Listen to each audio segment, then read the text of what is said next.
Good morning, everybody. Let's continue to talk about some other topics. So,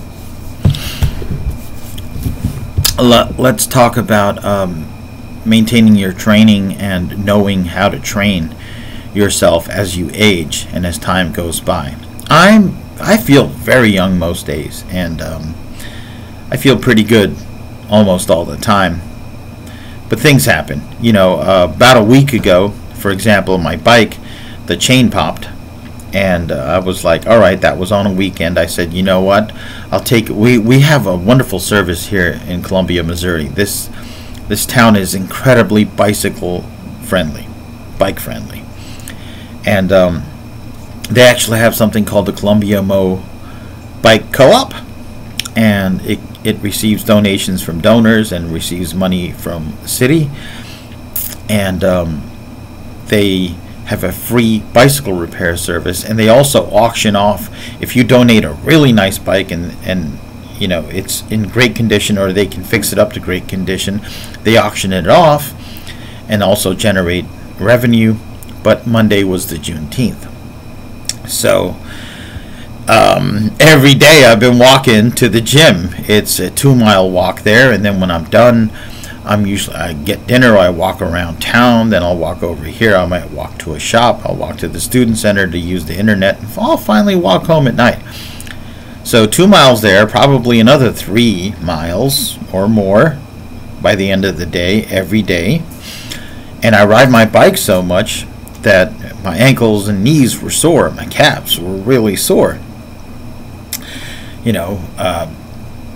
And I was like, yeah, I should probably walk more. Usually if I do a jog, I'll do it in the morning. I'll stretch out well, I'll rest. Then in the evening, afternoon, I'll go to the gym on that bike, and I can fly on a bike. So I was just building up a lot of soreness in my left lateral calf and in the knees. I'm no spring chicken, right? And I just kept stretching, kept going, kept doing doing various stretches and quadricep stretches, hamstring stretches, but it was, the soreness just wasn't going away. It was having trouble at night. I took some TH8 edibles, which have some downsides, but helped a little bit with the pain and the sleep. TH8, for those who know, is like THC with a modification of a molecule, right? So it's legal. You don't get high per se, and it does help with pain and anxiety reduction. But it's legal, but I think it does raise the heart rate a little bit. So it's not a perfect thing by any means. So, but I was helping with the pain. But then finally, yesterday, Monday, went in, got the bike fixed, and they're really nice people. They did a fantastic job. They gave me 2 free saddlebags. They have like a bag of donated stuff, and I was like, do you have any saddlebags for the bike? And they showed me. I'm like, all right, this is cool. And so I rode around town with it, and I had in the morning, before I did that, I had a student come over for a lesson, and we had a really good workout. We did some sparring, and I worked on a lot of head movement. I've been watching a ton of Jeff Chan MMA shredded videos, and I just admire all the drills he has and everything. And I get a lot of requests for head movement drills and kicking drills at Cindy's gym. So he's one of my sources, and I did a lot of head movement oriented sparring with Crystal. First drills, then hands only, then hands and feet, and we wound up doing like 4 rounds. We had a really good time, and I felt good about that. And I said, you know what, you did really well, and I did better at it than I thought I would, because you're very quick and agile. We should do more of this. She also is a very small woman, so if I was to do hard sparring, I could injure her. And if I do a lot of like head-on, straight up pressure fighting like I like to do, it's meaningless. I could easily, it's not that hard to pressure someone that weighs about 100 pounds less than you, right? So, and then when she left, I did some forms training. I did some Wing Chun. I did some of my, I do Southern style Kung Fu with her. So I did forms with her and techniques and combinations and sparring. Then I did my Wing Chun, and then I topped it off with my Goju Dao Te Karate Do. And the circle patterns in that system, first of all, the H patterns in that system, the Golden Eagle forms, they used to be called Mercer katas, named after the town we were in, but it was the Golden Eagle style, so I called them the Golden Eagle forms, have a heavy Okinawan influence with some pure Kung Fu techniques intermixed into them. And then the circle patterns come from Mike Bronston, and there is definitely a Chinese and Okinawan influence in them, and they work at angles. And so it complements the Kung Fu very well, more than any other karate system I've seen. And Goju in general is very Kung Fu-like, has many Kung Fu techniques. So I did those forms, and I stretched out, and then I took my bike and I walked it over to, it's called the Armory. It used to be a National Guard Armory, but now it's a sports complex. And got the bike fixed and rode around town, had a good old time. And then I got home and I stretched out and I put some Ditta Jiao. My knees and my calves feel so much better, right?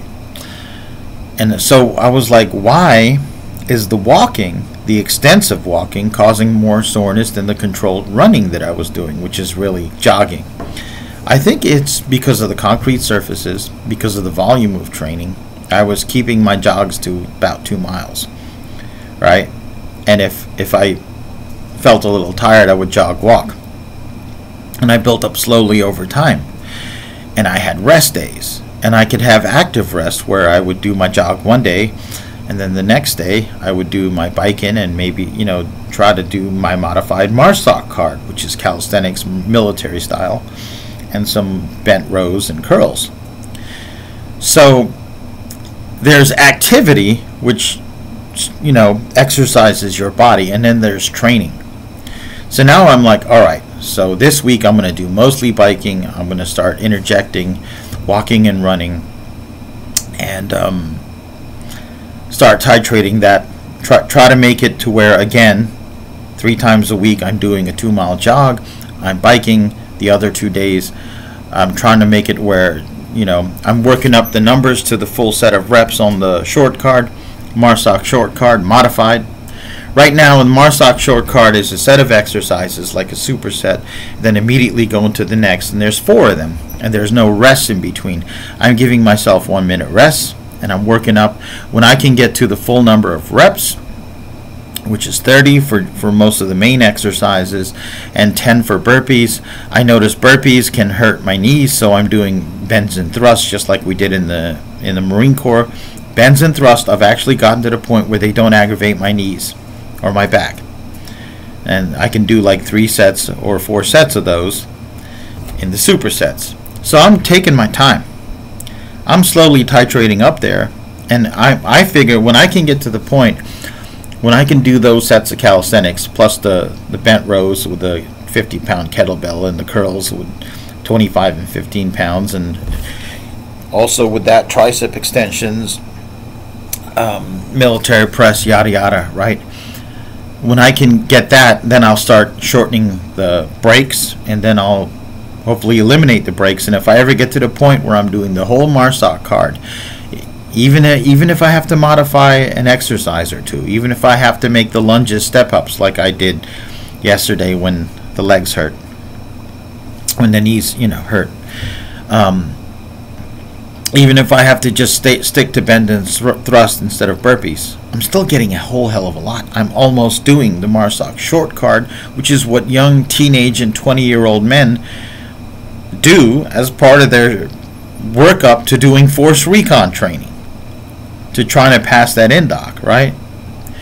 And so, yeah, if I can get to there, even if it takes me a year, 2 years, even if I never get there but I get close, I'm so far ahead of the curve of the average 53-year-old man, even most active 53-year-old men. If I can get there, that would be something to be proud of, and that would be something to help me in my quest to remain an active martial artist for as long as possible. To walk as a warrior all the days of my life. It's not easy. I got my fingers crossed, so to speak, right? But we're all trying to do something. We're all struggling to do something, and it's about knowing how to train. It's, yes, I want to get there, but if that means for a week every month I just have to do some walking and biking and no jogging, if that means some days I do the full amount of reps, another 2 days later I do the half, and I go back and try to add a rep, as long as I'm getting and staying where I want to be, it doesn't matter.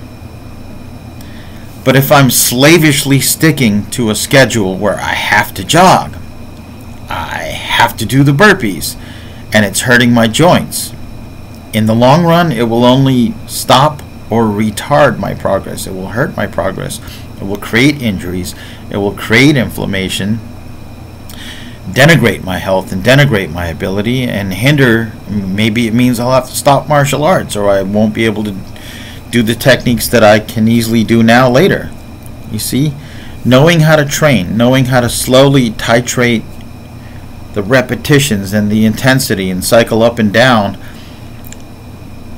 Boys and girls, if you're going to stay in this game for any amount of time, you've got to work those brain cells. You've got to use them as something other than a target, right?